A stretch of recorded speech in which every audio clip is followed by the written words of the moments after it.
It was a chilly autumn afternoon when I decided to book my flight to Canada.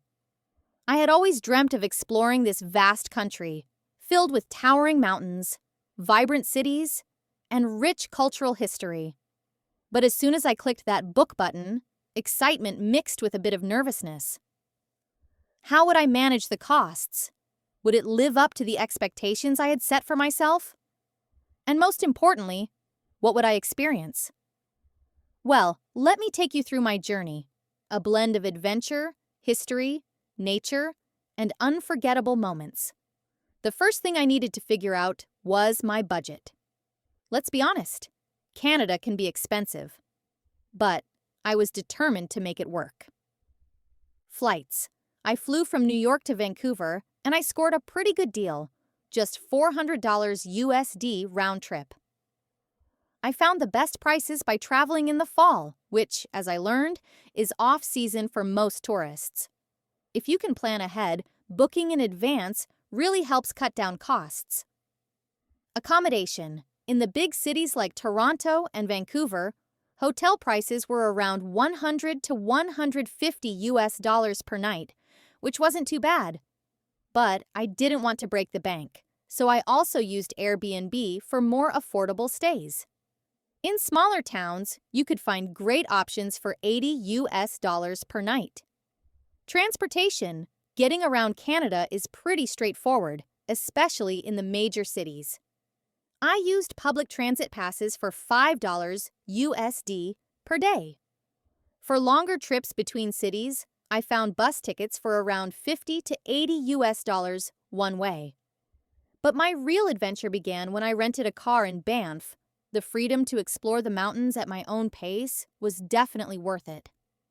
Once I landed in Vancouver, I was instantly captivated.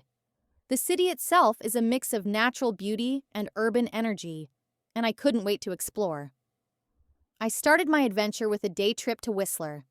This little gem nestled in the mountains was breathtaking. After a full day of hiking, I was ready to check off one of my bucket list items, visiting Banff National Park.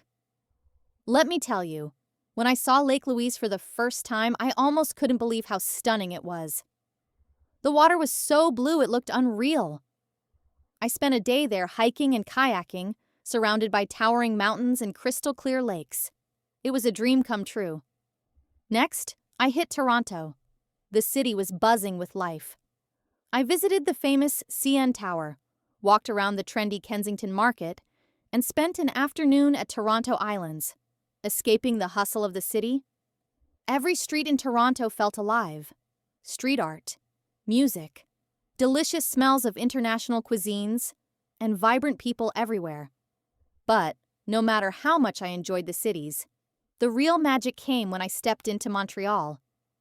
This city felt like a beautiful blend of Parisian charm with Canadian warmth. I wandered through Old Montreal, a maze of cobblestone streets and historical buildings. The highlight? The food.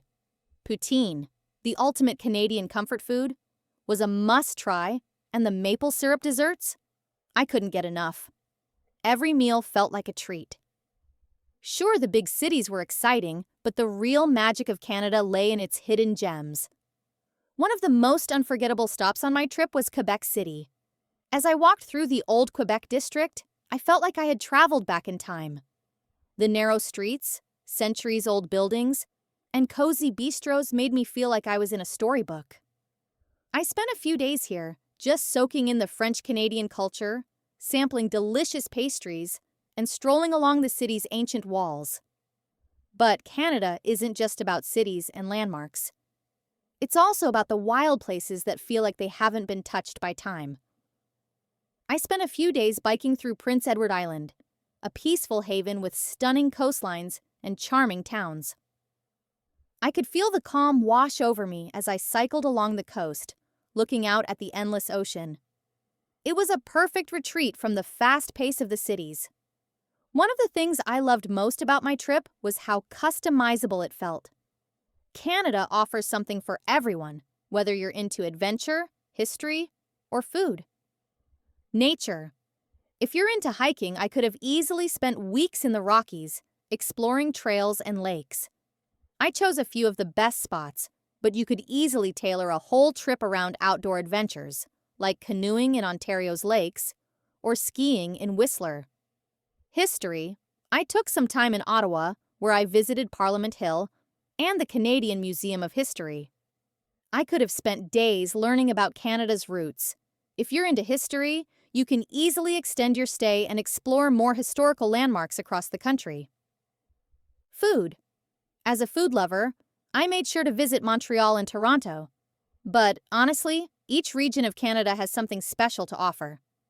From fresh seafood in Nova Scotia to maple syrup in Quebec, you could easily plan an entire itinerary based around food alone.